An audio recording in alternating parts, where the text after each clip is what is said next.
Hello বন্ধুরা, welcome to our YouTube channel mister legend blog and Facebook page. তো বন্ধুরা, আজকে চলে এসেছি আমরা জয়গা। তো জয়গায়ের সুন্দর সুন্দর ভিউগুলো এনজয় করতে থাকো। তো চলো আজকের ভিডিওটা শুরু করি। তো বন্ধুরা, এখন সকাল পড়ায় 8:30 বাজতে চলেছে। আজকের ওয়েদারটা তোমরা দেখতে পারছো কতটা সুন্দর দেখাচ্ছে। আজকে আমরা বের হয়ে পড়লাম নতুন আর একটা গন্তব্যের উদ্দেশ্যে। আজকের ডেস্টিনেশন হলো আমাদের জয়গা, ইন্ডিয়া এবং ভুটানের ইন্টারন্যাশনাল বর্ডার। সেই জায়গাতে আজকে ঘুরবো এবং তোমাদেরকে সেই জায়গার পুরোপুরি ভিউ দেখানোর চেষ্টা করব। তো আমাদের সাথেই থেকো কিন্তু বন্ধুরা। তো ফাইনালি আমরা ফালাকাটা গুরুদুয়ার পেয়ে গেলাম, আর কিছুক্ষণের মধ্যেই আমরা জয়গার রাস্তায় ভিজিট করব। আর জয়গার রাস্তাগুলো দেখতে কিন্তু একবারে দুর্দান্ত। এই রাস্তাগুলো যতই উপভোগ করবে ততই কিন্তু ভালো লাগবে। তো ফাইনালি আর কিছুক্ষণের মধ্যেই আমরা জয়গা এসে পৌঁছে যাব। তো বন্ধুরা, অলরেডি আমরা জয়গা চেক গেটে রয়েছি। এখন এই জায়গাতে তোমাকে কিন্তু চেক করবেই, গাড়ির লাইসেন্স রয়েছে নাকি, গাড়ির কাগজপাতি এইসব চেক করবে। তো অবশেষে আমাদের চেক শেষে আমরা একটা চায়ের বাগানে এসে কিছুক্ষণ রেস্ট করব।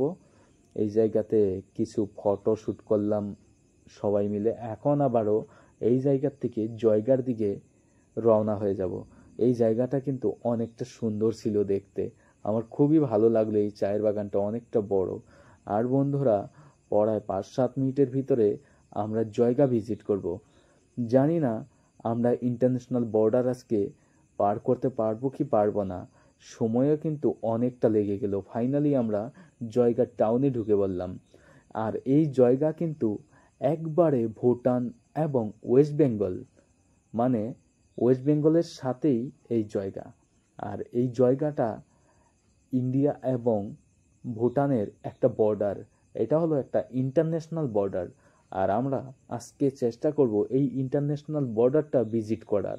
যদি আমরা ওপারে যেতে পারি, ভুটানের প্রকৃতিতে ঘেরা পাহাড়ের সৌন্দর্যগুলো তোমাদের সামনে উপস্থাপন করার চেষ্টা করব। তো বন্ধুরা, ফাইনালি কিন্তু আমরা এসে পৌঁছে গেছি ইন্ডিয়া এবং ভুটানের ইন্টারন্যাশনাল বর্ডারের সামনে। এখন কিছুক্ষণের মধ্যেই কিন্তু আমরা সেই বর্ডারে গিয়ে পৌঁছাবো। হোটেল হোয়াইট হাউসে আমাদের একজন বন্ধু থাকতো, তাই সেই হোটেলটা একটু তোমাদেরকে দেখালাম। তো সামনে যে গেটটা দেখতে পাচ্ছ, এই গেটটাই কিন্তু ইন্টারন্যাশনাল বর্ডার। যদি ভুটানে যেতে হয় তোমাকে, এই জায়গা দিয়ে কিন্তু তুমি ভিজিট করতে পারবে। যদি তুমি ইন্ডিয়ার হয়ে থাকো, তবে তোমাকে কিন্তু শুধুমাত্র তোমার ভোটার কার্ড দিয়েই ভিজিট করতে দিবে ভুটানে। এবং তুমি অন্য অন্য দেশের হয়ে থাকলে তোমাকে কিন্তু পাসপোর্ট শো করাতে হবে। আমরা হলাম ইন্ডিয়ার, তাই আমরা চেষ্টা করব আমাদের ভোটার কার্ড দিয়ে ভুটানের ভিতরে ভিজিট করার।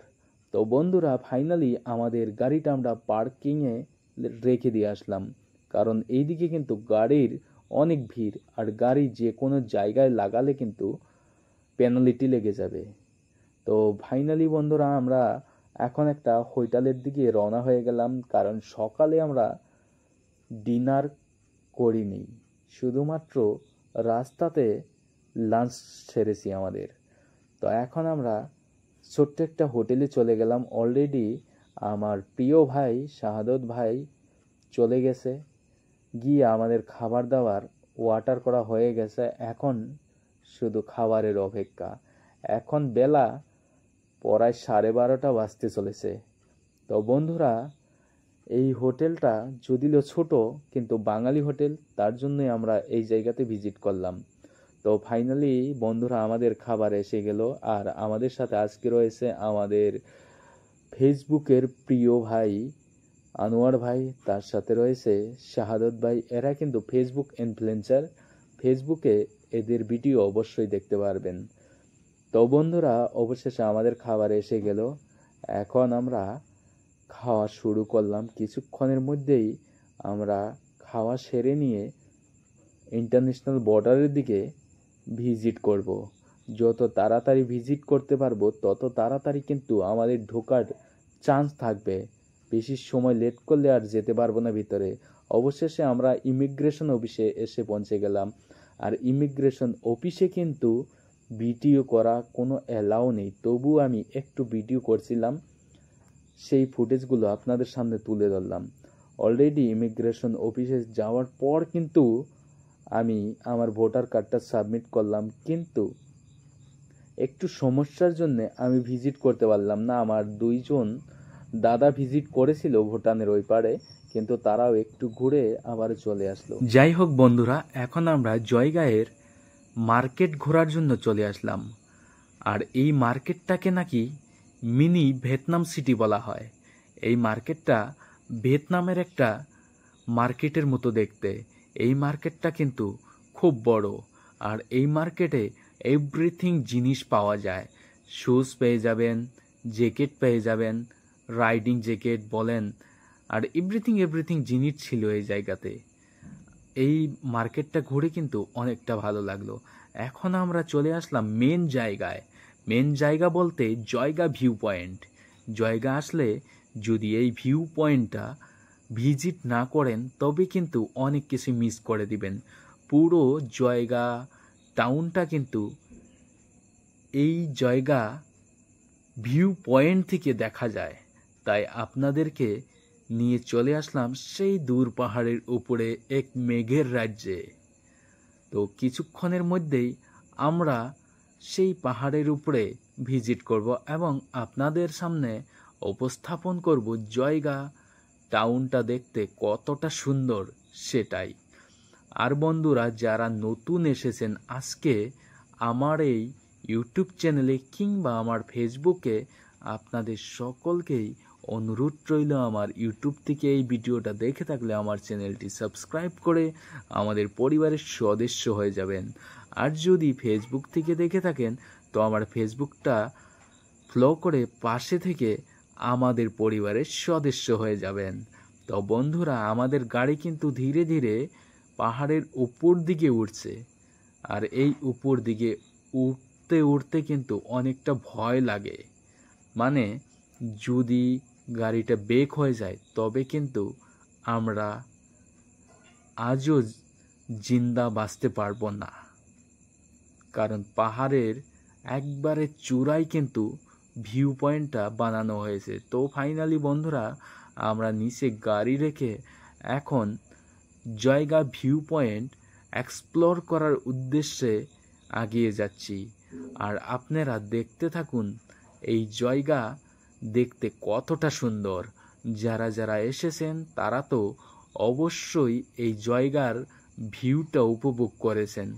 আর দেখুন বন্ধুরা, এই জয়গায়ের ভিউ পয়েন্টে যেতে হলে কিন্তু আপনাকে অনেকগুলো রাস্তা অতিক্রম করতে হবে, তবেই আপনি সেই উপরে গিয়ে পৌঁছাতে পারবেন। আমরা এখন কিন্তু পড়াই জয়গায়ের ভিউ পয়েন্টে গিয়ে পৌঁছাবো। আর অনেকেই জয়গা ভিউ পয়েন্টে এসে কিন্তু বসে আছে। আর দেখুন ওই উপরে দেখা যাচ্ছে, ওটাও কিন্তু একটা মন্দির। ওই জায়গাতে উঠতে হলে কিন্তু আরও কিছু সময় আমাদেরকে এই জায়গার থেকে হেঁটে পাড়ি দিলে ওই জায়গায় যেতে পারবো। এই দেখুন বন্ধুরা, জয়গা সিটি অসাধারণ। মোটে আমার এতটা ভালো লেগেছে বন্ধুরা, আমি বলে শেষ করতে পারবো না। এইদিকে দেখুন, অসাধারণ। যারা যারা জয়গা গিয়েছেন তারা কিন্তু অবশ্যই এই জায়গাগুলো ভিজিট করবেন, না হলে কিন্তু অনেক কিছুই মিস করে দিবেন। ওই যে দূর পাহাড়টা দেখতে পাচ্ছেন, মেঘের রাজ্য, সেটাই কিন্তু ভুটান। শান্তিপ্রিয় একটা দেশ। দেখতে কিন্তু খুবই সুন্দর এই জায়গাগুলো। আমার এই জায়গাগুলোতে আসলে কিন্তু একটা মানসিক শান্তি মনের ভিতরে চলে আসে। কিছু সময়ের জন্য কিন্তু জীবনের সকল ক্লান্তি ভুলে গিয়ে এই জায়গাতে থাকতে ইচ্ছে করে। এই জায়গাগুলো যতবার আমি এসেছি ততবার কিন্তু এই জায়গাগুলোতে অনেক অনেক ভালো লেগেছে। আপনারাও আসতে পারেন এই ছোট্ট ভিউ পয়েন্টে আসলে এমনই অসাধারণ ভিউ দেখতে পারবেন। এর থেকেও তো আরও অনেক অনেক ভালো জায়গা রয়েছে, কিন্তু আমাদের এই জায়গাতে এটাই আমাদের জন্য বেস্ট একটা প্লেস, এবং আপনি আপনার পরিবার নিয়েও কিন্তু এই জায়গা ভিউ পয়েন্টে ভিজিট করতে পারেন। অসাধারণ। আর বন্ধুরা, ওয়েদার কিন্তু জায়গায় 10 মিনিট যদি রৌদ্র হয়, 20 মিনিটই কিন্তু রিমঝিম বৃষ্টি হয়। এই জায়গার ওয়েদারটা এমনই, কারণ পাহাড়ের উপরে যখন আপনি যাবেন তখন কিন্তু অটোমেটিক রৌদ্র হবে এবং বৃষ্টি হবে। তাই এই জায়গাতে গেলে কিন্তু সবসময় আপনাকে বৃষ্টির চিন্তা অবশ্যই করতে হবে। দেখতে পাচ্ছেন ওইদিকে কুয়াশা কুয়াশা দেখা যাচ্ছে, সব কিন্তু মেঘ।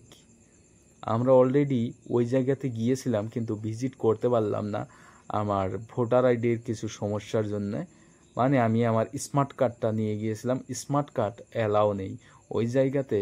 ইন্টারন্যাশনাল বর্ডার হওয়ার জন্য কিন্তু আপনাকে অরিজিনাল ভোটার কার্ড শো করাতে হবে। আমার কাছে শুধুমাত্র স্মার্ট কার্ড ছিল। এইদিকে বাচ্চারা খেলাধুলা করছিল, আর এইদিকে দেখুন সুন্দর করে একটা পান বানিয়ে রেখেছে তারা।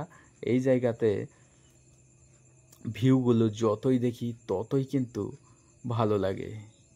তো আপনারা কমেন্ট বক্সে অবশ্যই বলবেন আপনাদের এই জয়গাঁয়ের ভিউটা কেমন লেগেছে। আরও এমন ভিডিও পেতে আমাদের সাথেই থাকবেন। আমরা সব সময় আপনাদেরকে উপহার দিতে চেষ্টা করি প্রকৃতিতে ঘেরা কিছু জিনিস। আর বন্ধুরা, অবশেষে আমরা এখন পাহাড় থেকে ধীরে ধীরে নিচুর দিকে নামতে শুরু করলাম, কারণ এখন প্রায় 5:30 বাজতে চলেছে। আমাদের বাড়ি যেতে যেতে অলরেডি 3.5 থেকে 4 ঘন্টা লেগে যাবে। তাই আমাদেরকে এখনই বের হয়ে পড়তে হবে। প্রায় 5:30 বাজতে চলেছে। বাড়িতে যেতে হলে আমাদের 10টা এবং 10:30 অবশ্যই হয়ে যাবে। আমাদের বাড়ি আসামে, আর আসাম থেকে আমি গিয়েছিলাম পড়ায় শিলিগুড়ি। জয়গাঁ থেকে শিলিগুড়ি বেশি একটা দূরে নয়, কিন্তু যারা ভিজিট করেছেন তারা অবশ্যই কিন্তু বলতে পারেন। আর এই জয়গাঁতে আসলে 1-2 দিন হাতে সময় নিয়ে আসবেন, তবেই আপনি এই জায়গাতে সুন্দর সুন্দর পাহাড়ি দৃশ্যগুলো উপভোগ করতে পারবেন। মোট কথা হলো, আজকে উপরওয়ালা আমাদের সাথ দিয়েছিল, তাই ওয়েদারটা এতটা ঝকঝকে যা মনটা একবারে খুশি হয়ে যায়। আর বন্ধুরা, ফাইনালি আমরা আলিপুর করিডোরে আসার পর দেখলাম লোকজনের অনেক ভিড়, অনেক ফটোগ্রাফার, অনেক ইউটিউবার, ফেসবুক ইনফ্লুয়েন্সারদের ভিড়। বুঝতে পারলাম না যে কি হচ্ছে। আমিও গাড়ির থেকে বের হয়ে দৌড়ে গেলাম সেই জিনিসটাই দেখার জন্য। জয়গাঁ থেকে ফেরার সময় দেখতে পারলাম আলিপুর করিডোরে একটা জংলা হাতি, আর এই হাতিটা এতটা বড় ছিল যা আমি আমার জীবনের প্রথমবার এত বড় একটা হাতি দেখলাম। আমরা সাধারণত যেই সব হাতি দেখে থাকি সেই হাতিগুলোর থেকে এটা কিন্তু দ্বিগুণ বড় ছিল। দেখে অনেকটা ভালো লাগলো।